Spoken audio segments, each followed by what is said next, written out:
Hi guys, technical Raju Shekhar Kumar आज फिर Sahebganj station पर आज हम लोग एलिजिबिलिटी पर आए हुए हैं। यहाँ कैरेज के समाडी कर्मचारी के कुछ डाउट्स थे जो कई दिनों से पूछा जा रहा था। आज हम लोग लेके आए, कुछ मिला हुआ है हम लोगों को, तो चलते हैं उनका क्या डाउट्स है वो ज़रा देखते हैं।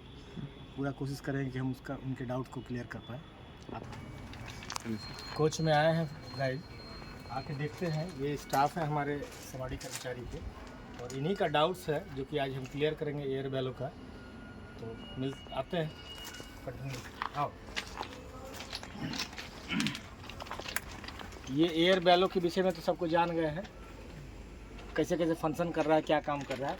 इसमें आप लोगों का क्वेश्चन था कि बीपी एक्टिव कैसे होता है। मान लीजिए ये प्रेशर है, गाड़ी चल रही है, इसका हाइट के विषय में एक दिन बताए हुए थे पिछले वीडियो में। यहाँ से लेके इसका हाइट मेंशन किया, कितना हाइट होता है? 256 से 94, ठीक है। इसका हाइट जो है यहाँ से, तो हाइट का नापना इस यहाँ से लेते हैं हम। अब इसको अगर मेंटेन नहीं हो पा रहा है, फ्लेक्सिबिलिटी आ रही है, तो हम लोग कहाँ से रिसेट करते हैं? बोलते चाहिए टीवा से क्या एक्टिव कीजिएगा? आइसोलेशन लीवर से हम लोग करेंगे, नहीं इसी को एडजस्ट करते हैं जो कि हम प्रेशर लीकेज नहीं हो। तो ये जब प्रेशर, आपका क्वेश्चन ये था कि गाड़ी चल रही है और गाड़ी कब खड़ी हो जाएगी इसके डिस्टरबेंस पे, यही क्वेश्चन था। तो ये फट जाना, लीकेज हो जाना, यही सब कंडीशन में ये एक्टिव होता है। तो बीपी कब एक्टिव होता है यही बताना था आपको। तो ये बैलो में जब गाड़ी रनिंग कर रही है 110 की स्पीड में जब रनिंग कर रही है और बीच में फट गया, ठीक है, तो फट गया तो क्या करेगा? ये स्प्रिंग हुआ, इसके अंदर में, बैलो के अंदर में 4 छोटा कॉइल रखा हुआ है, ये भी बताए हुए हैं।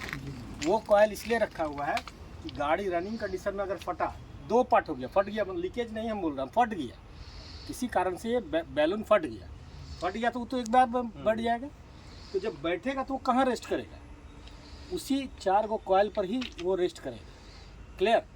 अब वो 4 स्प्रिंग पर इसलिए रेस्ट करने के लिए वो एक्सीडेंटल व्यू से दिया कि एक्सीडेंट नहीं हो, गाड़ी गिरेगी नहीं, वो रेस्ट करके वहाँ अगला स्टेशन या जहाँ भी हो ड्राइवर रोक करके उसको देखेगा क्या कंडीशन है, क्या करेंगे, जाएगा। अब हुआ कि फटने के बाद में तो गाड़ी, ड्राइवर तो वहाँ है और 14वां कोच में सपोज दिन हो गया, 12वां में हो गया, बीच में हो गया, गार्ड को भी नहीं पता, ड्राइवर को भी नहीं पता कि एयर बैलो फट गया, गाड़ी खड़ी कैसी हो गई। तो गाड़ी किसी भी रेक को, किसी भी ट्रेन को चलने में बीपी एक्टिव होगा तभी गाड़ी खड़ी होगी। क्लियर? तो बीपी एक्टिव, इससे बीपी कैसे एक्टिव होगा? प्रेशर ड्रॉप होगा। जब प्रेशर ड्रॉप होगा बीपी का, तो प्रेशर ड्रॉप इससे कहाँ से रिलेटेड हो रहा है? ये तो एफपी से चार्ज हो रहा है आपका। यहाँ तक तो क्लियर थे। अभी क्वेश्चन ये है, क्या क्वेश्चन बोले थे?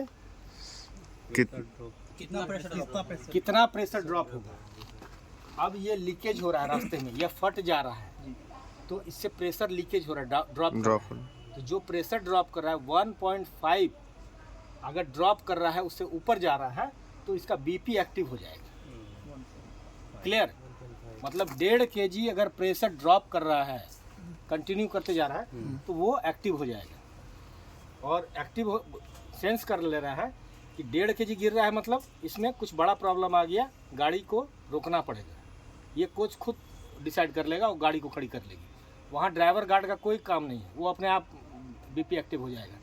और जब तक हम फिर बीपी को बंद नहीं करेंगे तब तक ये खड़ी रहेगी। तो बीपी को तभी बंद करेंगे जब इसका काम कर लेंगे हम। तो बीपी सर कहाँ से बंद करेंगे? बीपी का काम बता दिए थे आप लोग। क्लियर हो गया आप लोग? उसमें हर सूरत में ये मान के चलिए, गाड़ी वॉशिंग पिट पर रहे या इन रूट रहे, दोनों कंडीशन में बीपी इसका कोच का, एलएचबी कोच का एक्टिव तभी होगा 1.5 kg से प्रेशर ज़्यादा ड्रॉप कर रहा है तो। और जैसे ही ये बीपी इसका एक्टिव हो गया, कहीं भी वॉशिंग पिट पर भी आप काम कर रहे हैं और आपको लगे कि अरे सब गाड़ी ठीक था मेरा, इसका बीपी कैसे एक्टिव हो गया, तो आप सीधे चले जाइए कि एयर बैलो पर। ठीक है? क्लियर? अब एयर बैलो वॉशिंग पिट पर अगर खड़ी है तो एयर बैलो में बहुत तरह का लीकेज मिलता है। कभी कभी आपको दिखाई पड़ेगा, समझ में आएगा जब चेक करेंगे तो, कि सारा कुछ ठीक है, इसका हाइट भी मोटा मोटी मेंटेन कर रहा है, लेकिन एक छोटा सा सुई की नोक बराबर सिसिया रहा है इसके ऊपर से, सौ करके आवाज़ आ रहा है खूब स्लाइड। तो वो ऐसे भी पता नहीं चल रहा, जब हाथ डाल रहे हैं तो देख रहे हैं कि अरे यहाँ से तो लीकेज आ रहा है। तो उस कंडीशन में आप कुछ नहीं कर सकते हैं। लीकेज बहुत माइनर है, बट माइनर भी है तो नहीं जाएगा, क्योंकि वॉशिंग पिट पर आपकी गाड़ी है, तो आप माइनर लीकेज को भी नहीं जाने देंगे। उसके लिए कोच को जब संटिंग किया जाता है, जैसे कि इंजन बैठेगा, काम हो गया, इंजन बैठते समय आपको कोच पर रहना है और पहले ही संट मैन को या जो भी उस पर बैठे हुए ड्राइवर, उसको बोलना है कि एक झटका आपको देना है। हाँ, वो लगाएगा जोर से और उसी में ये एडजस्ट होता है। इसका हेड एडजस्ट आप हाथ से या रिंच से नहीं कर सकते, या फिर गाड़ी को सिक्लाइन में लेके जाना पड़ेगा, लिफ्ट कराना पड़ेगा। उससे बेटर है कि गाड़ी डिस्टर्ब ना हो, हम संटिंग के दरमियान में ये काम कर रहे हैं। क्लियर? यस। कहीं कोई डाउट नहीं ना?